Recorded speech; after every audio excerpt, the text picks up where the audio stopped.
మన ప్రభు అయిన యేసుక్రీస్తు నామమున మీ అందరికీ నా వందనాలు. నా పేరు పాస్టర్ శామ్యూల్ గుండు. మీరు ఈ అపోస్టలిక్ వాయిస్ అనే ఛానల్ను సబ్స్క్రైబ్ చేసుకోకపోతే సబ్స్క్రైబ్ చేసుకోనండి. ఈ వీడియోలో మీకు మరిన్ని విషయాలు ఈ మణిపూర్ గురించి, మణిపూర్ రాష్ట్రంలో బాధించబడిన బాధితుల గురించినటువంటి వివరాలు, క్రైస్తవ సమాజానికి ఎవరైతే సోషల్ యాక్టివిటీస్ చేయాలనుకుంటున్నారో వారికి మరింత సమాచారము నేను అందించడానికి ప్రయత్నం చేస్తున్నాను. దయతో స్కిప్ చేయకుండా పూర్తిగా చూస్తేనే మీకు వివరాలు అర్థమవుతాయి. ఇదేదో కామెడీ వీడియోలు, జబర్దస్తుల వీడియోలు, ఎంటర్టైన్మెంట్ వీడియో లెక్క కాకుండా ఇన్ఫర్మేటివ్ వీడియో లాగా దీన్ని భావించి చూస్తే మీకు ఇన్ఫర్మేషన్ అర్థమవుతుందని నేను తెలియజేస్తున్నాను. Thank you. మణిపూరు నేను ఈ నెల 16వ తారీఖు వెళ్ళాను. 16 నుంచి 20వ తేదీ వరకు, అంటే నిన్నటి దినం వరకు నేను అక్కడే ఉండి నిన్నటి రాత్రి నేను మణిపూర్ నుంచి క్షేమంగా దేవుని దేవాల చేరుకున్నాను. అక్కడ చాలామంది అక్కడ ఉండగా నాకు చాలామంది సేవకులు ఎవరైతే సోషల్ సర్వీస్ చేయాలనుకుంటున్నారో వారు నాకు ఫోన్ చేసి వారికి ఉన్న చాలా సందేహాలను అడిగితే వారికి సందేహాలకు సమాధానం చెప్పాను. సో ఇంకెవరికైనా ఈ డౌట్స్ ఉంటే వారికి నేను క్లారిటీ ఇవ్వాలని, ఎవరికి సహాయం చేయాలి, మనం ఎక్కడ ఉండాలి, ఎక్కడ సహాయం చేయాలి, ఎన్ని రోజులు ఉండాలి, అసలు మన బడ్జెట్ ఎంత, అక్కడ ఉన్న అవసరతలు ఏంటి, ప్రజలకు అవసరతలు ఏంటి, మనము ఇక్కడి నుంచి మన తెలుగు 2 రాష్ట్రాల నుంచి వెళ్ళే వారికి ఎవరికి సహాయం చేయొచ్చు, రెండోది పర్మిషన్ అక్కడ తిరగాలంటే ఎక్కడ తీసుకోవాలి, ఈ విషయాలన్నీ కూడా ఈ వీడియోలో కవర్ చేస్తాను. అలాగే మేము చేసినటువంటి సోషల్ కార్యక్రమాల గురించి కూడా ఈ వీడియోలో మీకు గుర్తు చేస్తాను. మొట్టమొదటిగా ప్రియమైనటువంటి నా సహోదరి క్రైస్తవ సమాజంలో ఉన్నటువంటి బిడ్డలైన మీ అందరికీ వందనాలు చెల్లిస్తున్నాను. మొట్టమొదటిగా మనం ఎవరికి సహాయం చేయాలి అంటే, చాలామంది ఏమనుకుంటున్నారంటే ఒక కమ్యూనిటీకే మనం సహాయం చేయాలని అనుకుంటున్నారు. అక్కడ 2 కమ్యూనిటీస్లో కూడా క్రిస్టియన్స్ ఉన్నారు, క్రైస్తవులు ఉన్నారు. అక్కడికి పోతే మానవత్వంతో 2 కమ్యూనిటీస్ వాళ్ళకి సహాయం చేయాల్సి ఉంటుంది. నేను మీకు పేరు చెప్తున్నానుగా, మైతీ కానివ్వండి, కుకీలు కానివ్వండి, ఈ 2 కమ్యూనిటీస్ వాళ్ళు నష్టపోయారు. మేము చూసినంత మటుకు చాలా ప్రాంతాలలో ఇళ్లను కోల్పోయినారు, సర్వస్వాన్ని కోల్పోయి ఇంకా వాళ్ళకి దిక్కు తోచని పరిస్థితుల్లో రిలీఫ్ క్యాంప్స్, ఎవరో మనలాంటి మానవతావాదులు స్థాపించినటువంటి రిలీఫ్ క్యాంపుల్లో ఉంటున్నారు. కనుక ఇది మనసులో పెట్టుకొని మీరు వెళ్ళాలని నేను జ్ఞాపకం చేస్తున్నాను. మైతీ కమ్యూనిటీస్లో కూడా క్రిస్టియన్స్ ఉన్నారు. వాళ్ళలో కూడా ఇక్కడ దాదాపుగా మైతీ కమ్యూనిటీలో ఉన్న చర్చిలు కూడా చాలా పోల్చబడ్డాయి. అలాగే కుకీలు ఉన్నారు, కుకీలు కూడా చాలా నష్టపోయారు. విషయం ఏంటంటే, మైతీ వాళ్ళేమో పట్టణ ప్రాంతాల్లో ఉంటారు, కుకీలేమో కొండ ప్రాంతాలలో ఉంటారు. సో వీళ్ళు సర్వైవ్ కాగలుగుతారు, కానీ వాళ్ళు సర్వైవ్ కావడం కొంచెం టైం పడుతుంది. అందుకనే మనం వాళ్ళకి చేయాలి, వాళ్ళకి మనం 75% చేస్తే వీళ్ళకి 25% చేయాలి. Keep it your mind. So ఇది రెండోది. ఎలా చేయాలి సహాయం, వారికి ఎలా చేయాలి? ముందు సాధ్యమైనంత వరకు అక్కడ తెలిసినటువంటి కొంతమంది సేవకులను ఒకటి గుర్తుపెట్టుకోండి, మైతీల దగ్గరికి వెళ్ళినప్పుడు మైతీ వ్యక్తులతోటే సంప్రదింపులు జరపాలి. మైతీల దగ్గరికి వెళ్ళినప్పుడు కుకీల గురించి అడగకూడదు, మాట్లాడకూడదు. మైతీల దగ్గర ఓన్లీ మైతీ కమ్యూనిటీకి సంబంధించిన విషయాలనే మనం చూడాలి. డైరెక్ట్గా వెళ్ళి వాళ్ళు రిలీఫ్ క్యాంప్స్ కానివ్వండి, వాళ్ళ ప్రాంతాలను చూడాలి. మైతీలు ఆల్మోస్ట్ ఇంపాల్ ఏరియాలో ఉన్నారు, అంటే పట్టణ పరిసరాలలో ఉన్నారు. వాళ్ళు అక్కడ చాలా మిలిటరీ బలగాలు కూడా చాలా ఎక్కువగా ఉంటారు. చాలా ఏరియాలో ఫోటోగ్రఫీ ప్రొహిబిటెడ్, అంటే నిషేధము, ఇక్కడ ఫోటోలు తీయకూడదని చాలా చోట్లలో చాలా బిల్డింగ్లు కూడా కాల్చబడ్డాయి. నేను ప్రత్యక్షంగా చూశాను. మందిరాలు కాల్చబడ్డాయి, పెద్ద పెద్ద మందిరాలు అవి, చాలా పెద్ద మందిరాలు కాల్చబడ్డాయి. అయితే అక్కడ ఫోటోలు తీయకూడదని పెట్టడం వల్ల కాస్త మేము జాగ్రత్తగా ఉన్నాం. సో మీరు ఎలా సహాయం చేయాలంటే, ముందు ఎవరి దగ్గరికి వెళ్తున్నారో ఆ వ్యక్తులతోనే సంప్రదింపులు చేయాలి. మూడవది, ఎవరిని కలవాలంటే, రిలీఫ్ క్యాంప్స్లలో ఇప్పటికే చాలామంది సర్వస్వాన్ని కోల్పోయి ఉన్నటువంటి వాళ్ళని చూడాలి. ఇప్పుడు రిలీఫ్ క్యాంప్స్ ఎలా ఉంటాయంటే, ఏరియా వైజ్గా ఒక ప్రాంతం ఉంది. ఆ ప్రాంతంలో ఉన్నటువంటి ప్రజలు ఎవరైతే నష్టపోయారో వాళ్ళందరినీ ఒక చోట కూర్చి వారికి ప్రతినిత్యం కావాల్సినటువంటి అనుదిన ఆహారం, వాళ్ళకి పిల్లలకి కావాల్సినటువంటి మెడిసిన్, వాళ్ళకి కావాల్సినటువంటి అన్నీ కూడా వాళ్ళు సమకూరుస్తున్నారు. సో అలాంటి క్యాంపుల్లో ముందు మనం దర్శించాలి. అక్కడ ఎంతమంది ఉన్నారు, ఆ క్యాంపు నడిపిస్తున్నటువంటి వాళ్ళు ఎవరు, వాళ్ళ వాళ్ళ వాళ్ళ లిస్ట్ చూడాలి. మనం ఆ లిస్ట్లో ఎంతమంది ఉన్నారు, మనం పిల్లలు ఎంతమంది ఉన్నారు, వృద్ధులు ఎంతమంది ఉన్నారు, వాళ్ళకి ప్రస్తుతం నీడ్ ఏంటి అసలు, ఇవి మనం చూసుకోవాలి. అక్కడ ఉన్నటువంటి పాస్టర్స్ సహకారంతో గుర్తుపెట్టుకోండి, లేదా అక్కడ ఉన్న సహోదరులు ఎవరైనా సరే మానవత్వంతో సమాజ సేవ చేయాలనుకుంటున్నటువంటి వారి ద్వారా మనం అక్కడ వాళ్ళని కలవాలి. ఇది గుర్తుపెట్టుకోండి. మరి మనం అక్కడికి వెళ్ళాలి. ఎక్కడ ఉండాలి అని అంటే అక్కడికి వెళ్ళిన తర్వాత హోటల్స్ కానీ మ్యాక్సిమం హోటల్లో ఉండడానికి ప్రిఫర్ చేయండి. ఎందుకంటే బయట ఉండడం అంత సెక్యూర్ కాదు. హోటల్లో ఉండండి. ఆ హోటల్స్ కూడా కాస్త సెక్యూర్గా ఉన్నటువంటి హోటల్లోనే ఉండడానికి ప్రయత్నించండి. ఆన్లైన్లో మీరు చూసుకొని బుక్ చేసుకోండి. మ్యాక్సిమం ఆన్లైన్లో ఉన్నవన్నీ కూడా ఒక 1500 నుంచి 2000 రూపాయల బడ్జెట్లో ఉన్న హోటల్ చాలా ఉన్నాయి. సో కాబట్టి మీరు హోటల్లోనే ఉండండి. ఎవరైనా ఇంట్లో ఉండమన్నా కూడా ఉండకండి దయతో. రెండోది, ఇంకొకటి ఏంటంటే ఎన్ని రోజులు ఉండాలి, మీ బడ్జెట్ ఎంత, అసలు మీరు ఎన్ని రోజులు ఉండాలనేది ముందు ప్లాన్ చేసుకోండి. ఎన్ని రోజులు ఉండాలంటే ముందు తెలుసుకోవాల్సింది ఏంటంటే మీ బడ్జెట్ ఎంత. మీ బడ్జెట్ 1,00,000 రూపాయలు కానీ 1,00,000 నుండి 2 లక్షలు అని అనుకోండి. ఒక క్యాంపుకు వెళ్ళాలి అని అంటే ఒక క్యాంపుకు మినిమం 15 నుండి 20 వేలు సహాయం చేస్తే 1,00,000 రూపాయలలో 5 క్యాంపులకు సహాయం చేయొచ్చు, లేదా 1,00,000 రూపాయలలో 4 క్యాంపులకు సహాయం చేయొచ్చు. అది మనసులో పెట్టుకోండి. అంటే క్యాంపుకు వెళ్ళినామనంటే ఒక రోజున ఎన్ని క్యాంపులు కవర్ చేయొచ్చు అనేది మీ ఓపిక మీద ఆధారపడి ఉంటుంది, మీరు తిరిగే విధానం మీద ఆధారపడతారు. మినిమం ఒక రోజుకు వచ్చేసి 4 నుండి 6 క్యాంపులు మనం దర్శించవచ్చు. వెళ్తే అక్కడ వాళ్ళకి అవసరమైన సమగ్రంగా తెలుసుకొని నీడిగా ఉన్న వాటిని కొని మనమే ఇవ్వడం మంచిది. అది ఎన్ని రోజులు ఉండాలి, 4 నుండి 5 రోజులు ప్లాన్ చేసుకోండి. పర్లేదు, ఇక్కడ భోజనం కాస్త కొంచెం ఇబ్బందికరంగా ఉంటుంది, అది మనసులో పెట్టుకోండి. మన భోజనం అయితే మనంత టేస్ట్గా ఉండదు. బడ్జెట్ను బట్టి మీరు చేసుకోవాలి. ఇది మనసులో పెట్టుకోండి. ఇక అక్కడ ఉన్న అవసరతలు ఏంటి, అసలు మెయిన్ ఇంపార్టెంట్ ఏంటంటే క్యాంపులలో ఉన్న అవసరతలు ఏంటి. క్యాంపులలో ప్రస్తుతం బ్లాంకెట్స్, దుప్పట్లు అవసరం ఉన్నాయి, వాళ్ళకి మెడిసిన్ అవసరం ఉంది, చిన్నపిల్లలకి చదువుకు సంబంధించిన బుక్స్ అవసరం ఉన్నాయి, పిల్లలకు సంబంధించినటువంటి చెప్పులు. నేను మ్యాక్సిమం మొత్తం 8 క్యాంపులు కవర్ చేశాము. 8 క్యాంపులు దాదాపుగా సరౌండింగ్ కుకీల ఉన్న ఏరియాలలో దాదాపుగా 6 క్యాంపులు మేము కవర్ చేసినాము. సరౌండింగ్ ఇంపాల్ ఏరియాలో ఒక 2 క్యాంప్స్ కవర్ చేసినాము.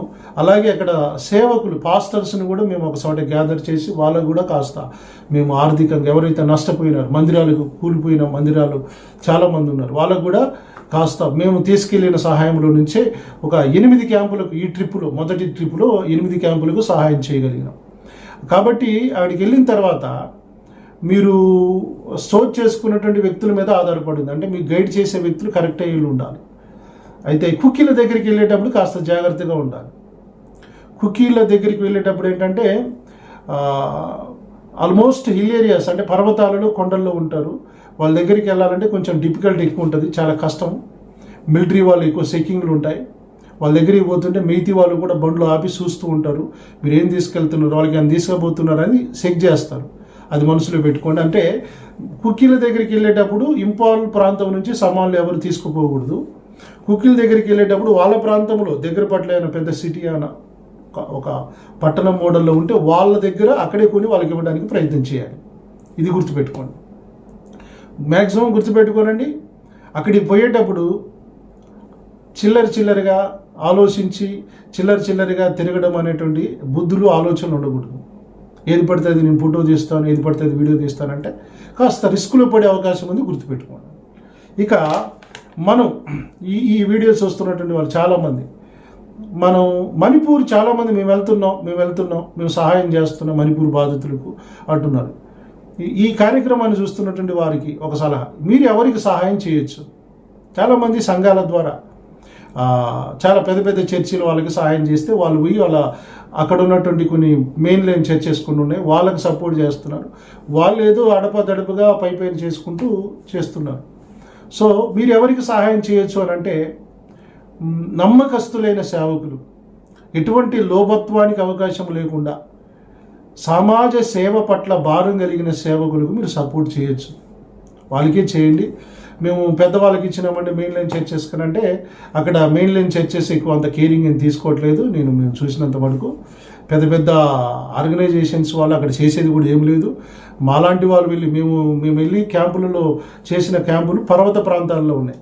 దాదాపుగా పర్వతం ఎక్కడానికే 6 కిలోమీటర్ల మేరకు 6 కిలోమీటర్స్ లోపలికి వెళ్ళాలి మెయిన్ దారి నుంచి. ఆ దారి సరిగా ఉండదు, నేను వీడియోలు చూపిస్తాను. అక్కడ వెళ్ళడానికి ఎవరు ఇష్టపడక భయపడతారు. మెయిన్ ఏంటంటే ఆ ఏరియాలో మొత్తం కూడా ఆ అటవీ ప్రాంతం, భయపడతారు కనుక వాళ్ళకి సహాయం చేయడానికి ఎవరు పోవడం లేదు, ఎందుకంటే అన్రిచ్డ్ ఏరియాస్. సో అక్కడికి వెళ్ళాలంటే ఈ మెయిన్ లైన్ చర్చెస్ వాళ్ళు వెళ్ళారు. ఎవరు ఏదో అడపదడిగా ఎందుకు వచ్చినామా ఏదో దులుపుకున్నామా అన్నట్టుగా చాలామంది అలా చేసుకుంటూ పోతున్నారు. అలాంటి వాళ్ళకి మీరు సహాయం చేయకండి. దయతో మీరు చేసే ప్రతి రూపాయి జెన్యూన్గా ఒక దేవుని బిడ్డలకు అక్కడ బాధించబడుతున్న వాళ్ళకి సహాయం చేయాలనే మనసుతో చేయండి. సో మీరు నమ్మకస్తులకు చేయాలి. నమ్మకస్తులకు చేస్తే మనము సహాయం చేసిన సహాయం వ్యర్థం కాకుండా ఉంటుంది. దయతో ఇది మీరు మనసులో పెట్టుకోనండి. సహాయం చేసేటువంటి దేవుని బిడ్డలకు నా విన్నపం ఇది. అక్కడ చాలామంది వాళ్ళకి అందడం లేదు, ఏదో అడపదడపుగా పైపైన ఏదో సోయింగ్ జరుగుతున్నట్టుగా అనిపిస్తుంది. సో మనం దేవునికి లెక్కప్ప చెప్పవలసినటువంటి వారం అనే సంగతి ఎప్పుడు మర్చిపోకూడదు. మనం చేసేదే సహాయము, అర్హులకు సహాయం చేయాలి. దీన్ని వ్యాపార కోణంలో ఎప్పుడు చూడకూడదు. దయతో దేవుడికి లెక్క చెప్పాలి, తోలు తీసి ఎండబెడతాడు. కాబట్టి అలాంటి దైవ భయం ఉన్న వాళ్ళకి సహాయం చేస్తే అక్కడ అందుతుంది. నేను మణిపూర్ వెళ్ళడానికి నా సొంత ఖర్చులతోటే నేను ఫ్లైట్ బుక్ చేసుకున్నాను. నేను నా సొంత ఖర్చులు భరించుకొని హోటల్ బుక్ చేసుకున్నాను మా సంఘ పరిచర్య ద్వారా. నేను వెళ్తున్నాను అంటే నన్ను నమ్మి చాలామంది దేవుని బిడ్డలు చిన్న చిన్న కానుకలు 1000 రూపాయలు, 2000, కొంతమంది బిడ్డలైతే కాస్త సామ్యూల్ అన్న నమ్మకంగా చేయగలుగుతాడని వాళ్ళు నన్ను ఏదైతే నమ్మారో ఆ నమ్మకాన్ని కోసం నేను ఖచ్చితంగా వాళ్ళకి రీచ్ అయ్యాను, వాళ్ళకి సహాయం చేశాను. ఇంకా నేను చేయలేకపోయాను అనేటువంటి ఒక బాధ మనసులో ఉంది. కేవలం ఒక 8 క్యాంపులు మాత్రమే నేను తిరగగలిగాను. 8 క్యాంపులకే నా దగ్గర ఉన్న బడ్జెట్ అంతా అయిపోయింది. సో ఇంకా దేవుని చిత్తం అయితే సెప్టెంబర్ కానీ అక్టోబర్ మాసంలో నేను అక్కడికి వెళ్ళాలని ప్రయత్నం చేస్తున్నాను. ప్రార్థించండి. అక్కడ అవసరత ఉంది. కొన్ని 100 గ్రామాలు ఉన్నాయి, కేవలం నేను 8 గ్రామాలే తిరగగలిగాను.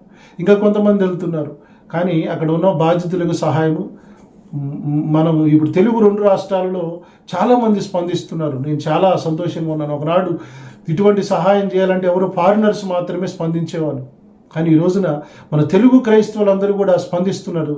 I'm so very happy. Because మనం అందరం కూడా ఆత్మీయతలు ఎదిగినామంటానికి నిదర్శనం ఇదే. దయతో నేను మనసులో పెట్టుకోనండి, ఈ కార్పొరేట్ వాళ్ళకి ఎక్కువగా మీరు కోఆపరేషన్ చేయకండి. ఈ బాధితుల విషయంలో వాళ్ళు చేసేది తక్కువ, అడావుడు ఎక్కువ. 10 రూపాయలు చేసి 1000 రూపాయల పబ్లిసిటీ చేసుకుంటారు. సో అలాంటి వాళ్ళని మీరు డోంట్ ట్రస్ట్ దెమ్. మీరు దయతో వాళ్ళని నమ్మకండి, వాళ్ళ మాటలు నమ్మకండి. సహాయం అందడం లేదు. ఇంకోటి ఏంటంటే ఈ కార్పొరేట్ వాళ్ళకి ప్రాణభయం ఎక్కువ. ఏదో పోయినామా 4 ఫోటోలు దిగినామా వచ్చినామా అని అంటారు. రిస్క్ తీసుకోరు. మాలాగా మేము లోపలికి వెళ్తున్నాం, రీచ్ అవుతున్నాం, ప్రజల దగ్గరికి వెళ్తున్నాం. మేము మాలాంటి సేవకులు కొంతమంది ఉన్నారు సోషల్ మీడియాలో, కొంతమంది సహోదరులు ఇప్పటికి వెళ్ళారు. సో వాళ్ళకు కూడా నేను సలహా చెప్తున్నాను, ఒక స్నేహితుడిగా మనం సేవ చేద్దాం, సేవ చేయాలి. మన సహోదరులు వారు ప్రభు మనల్ని లెక్క అడుగుతాడు. కాబట్టి నమ్మకంగా చేస్తే మనల్ని మరెక్కువ వాటి మీద దేవుడు నియమిస్తాడు. ఆ సూత్రాన్ని నమ్ముతాను. సమాజ సేవ దేవుని ప్రేమను బట్టి చేయడం గొప్ప విషయం. ఇవన్నీ మనసులో పెట్టుకోండి. సహాయం చేసే దేవుని బిడ్డలకు నేను నా రిక్వెస్ట్ ఇది. అక్కడ అర్హులు ఉన్నారు, అర్హత కలిగినటువంటి వాళ్ళు ఉన్నారు. కొన్ని దుబారా ఖర్చులు తగ్గించుకోనండి. కొన్ని ఖర్చులు మీరు తగ్గించుకుంటే కొంతమంది ఆకలి తీరుతుంది. ఈరోజు నాకేం కాదులే, నేను ఒడ్డున ఉన్నాను అనుకోకండి. ఏదో ఒక రోజున మనకి ఏదో సమస్య వస్తుంది. మనం ఈరోజు ఎత్తితేనే వాళ్ళకు అలాంటి కష్టాలు ఉన్న వాళ్ళకి దేవుడు మనకి ఏదో ఒక ద్వారం ద్వారా సహాయం చేస్తాడు మన కష్టాలను. దయచేసి ఇది గమనించండి. ప్రభు చిత్తమైతే నేను సెప్టెంబర్ మాసంలో మరలా వెళ్ళడానికి ప్రయత్నం చేస్తున్నాను. ప్రభు మిమ్మల్ని ప్రేరేపిస్తే, నా మీద నమ్మకం ఉంటే మీరు మాకు సపోర్ట్ చేయొచ్చు. యూ కెన్ సపోర్ట్ ఎవ్రీ మీ మీ మీ సపోర్ట్కి ఖచ్చితంగా మేము అకౌంటబిలిటీ అనేది మా దగ్గర నుంచి ఉంటుంది. ఇది మనసులో పెట్టుకోవాలి. ఇక ఫైనల్గా ఏంటంటే, అక్కడికి వెళ్ళిన తర్వాత పర్మిషన్ ఏంటి, ఎలా తీసుకోవాలి. మనం ఎయిర్పోర్ట్కి వెళ్ళాం అనుకోండి, ఎయిర్పోర్ట్ ద్వారా వెళ్తే ఎయిర్పోర్ట్లో అక్కడ కొంతమంది పోలీసులు ఉంటారు. మనల్ని అడుగుతారు, ఎందుకు వచ్చారు, ఏం చేయడానికి వచ్చారు, నీకు ఇక్కడ ఎవరు తెలుసు ఏంటి అని అడిగితే మనం క్లియర్గా చెప్పాలి వాళ్ళకి అక్కడ ఎవరికి తెలుగు రాదండి, మాట్లాడితే హిందీ లేదా ఇంగ్లీష్లో మాట్లాడాలి. మనల్ని పిలిచినటువంటి వాళ్ళ పేరు, వాళ్ళ ఫోన్ నెంబరు, వాళ్ళ అడ్రస్సు ఇచ్చి మనం వాళ్ళకి ఒక అప్లికేషన్ రాసించాలి. ఒక స్లిప్పు రాసిస్తే వాళ్ళు మనకు ఒక పేపర్ ఇస్తారు. ఆ పేపర్ ఇలా తీసుకొని మనం తిరగచ్చు. ఎవరైనా మనల్ని మణిపూర్ రాష్ట్రంలో సంచరిస్తున్నప్పుడు ఎవరు నువ్వు ఎందుకు వచ్చినావని అడిగితే మనం ఇది చూపిస్తే మనల్ని ఎవరు ఆపరు, ఎవరు ఏమనరు. విజిటర్స్ ఏంటంటే గుర్తుపెట్టుకోండి, అక్కడ ఎంజాయ్ చేయడానికి వెళ్ళకండి. ఎంజాయ్ చేసే టైం కాదు అది. అది చాలా రిస్క్ ఉంది. రిస్క్ను ఫేస్ చేయడానికి రెడీ అయ్యి మీరు అక్కడికి వెళ్ళాలి. చాలామంది మేము సిటీ ప్రాంతాలలో ఉన్న వాళ్ళు ఏం చేస్తున్నారంటే, ఏం లేదండి అక్కడ ఏం లేదు. ఎందుకు లేదు, అన్నీ ఉన్నాయి. సెల్ ఫోన్ టవర్ ఫోన్లు ఒకటే పని చేస్తున్నాయి. కానీ అక్కడ అడుగు పెట్టిన దగ్గర నుంచి మనల్ని ప్రతి కన్ను అబ్జర్వ్ చేస్తారు. ఎవరి సీక్రెట్ గూఢాచారులు ఉన్నారో ఎవరికి తెలియదు. మనల్ని సాటుగా ఫోటోలు తీస్తుంటారు. మన మీద డౌట్ వస్తే మనల్ని ఫాలో అవుతారు. Keep it mind. అక్కడ అమౌంట్ ఏంటి పరిస్థితి, ఇంటర్నెట్ పనిచేయదు అక్కడ. టోటల్గా ఇంటర్నెట్ పనిచేయట్లేదు ప్రస్తుతం. ఇప్పుడు ఈరోజు నేను మాట్లాడే నాటికి కూడా ఇంటర్నెట్ పనిచేయట్లేదు. ఎప్పుడు పనిచేస్తుందో తెలియదు. అక్కడ ఏటీఎంలు పనిచేస్తున్నాయి, కొన్ని చోట్ల ఏటీఎంలు పనిచేస్తున్నాయి. మీరు నిరభ్యంతరంగా మంచి కార్డులు తీసుకెళ్తే అక్కడ మీరు డ్రా చేసుకోవచ్చు. ఏం ప్రాబ్లం లేదు, మనీ విషయంలో ప్రాబ్లం లేదు. ఇప్పుడు చెప్పిన కేర్ విషయాలన్నీ కూడా మీకు ఏమైనా డౌట్ ఉంటే స్క్రీన్ మీద కనబడుతున్న నా నెంబర్ చూసి నాకు ఫోన్ చేయండి. నేను మీకు గైడ్ చేస్తాను. మీకు ఏం ప్రాబ్లం లేదు. ఇంకా అక్కడ మీరు ఎవరైనా మాకు తెలిసిన వాళ్ళను కనెక్ట్ చేస్తారని, తప్పకుండా కనెక్ట్ చేస్తాము. ఏం భయపడకండి. మంచి జెన్యూన్ మనలాంటి సేవకులు, కష్టపడి పని చేసుకునే నమ్మకమైన సేవకులు, మైతి కమ్యూనిటీస్ నుంచి కానివ్వండి, కుకీ కమ్యూనిటీస్ నుంచి కానీ, వాళ్ళని నేను మీకు కనెక్ట్ చేస్తాము. వాళ్ళ ద్వారా మీరు చేయొచ్చు. ఇప్పుడు కొంతమంది సహోదరులను కన్సల్ట్ అయ్యారు. వాళ్ళు సెప్టెంబర్లో వెళ్తున్నామని తెలియజేశారు. వాళ్ళకి అక్కడ గైడ్ చేయడానికి కొంతమంది సేవకులను అపాయింట్ చేయడం జరిగింది. So thank you. ఈ వీడియో చూసినందుకు మీకు వందనాలు. వీడియో చూసిన తర్వాత దయతో అందరూ కూడా సబ్స్క్రైబ్ చేసుకోండి. కొన్ని సంవత్సరాలుగా నేను యూట్యూబ్లో వీడియోస్ పెడుతున్నాను, బట్ సబ్స్క్రైబ్ సంఖ్య మాత్రం పెరగడం లేదు. ఎందుకంటే మాకు కార్పొరేట్ లేక పెద్ద పెద్ద కెమెరాలు పెట్టుకొని చేసే అలవాటు లేదు. రెండోది ఏంటంటే అంత స్తోమత లేదు, మేము కొని చేయలేము. మా పని అది కాదు. ఏదో సమాచారం ఇవ్వడం, సమాజాన్ని మేలుకొల్పడమే మా పని ఇది. కాబట్టి దయతో ఎంకరేజ్ చేయండి. ఇలాంటి విషయాలు, మరెన్నో విషయాలు నేను మీకు తెలియజేస్తాను. Thank you. అందరికీ వందనాలు. Thank you. Praise the lord.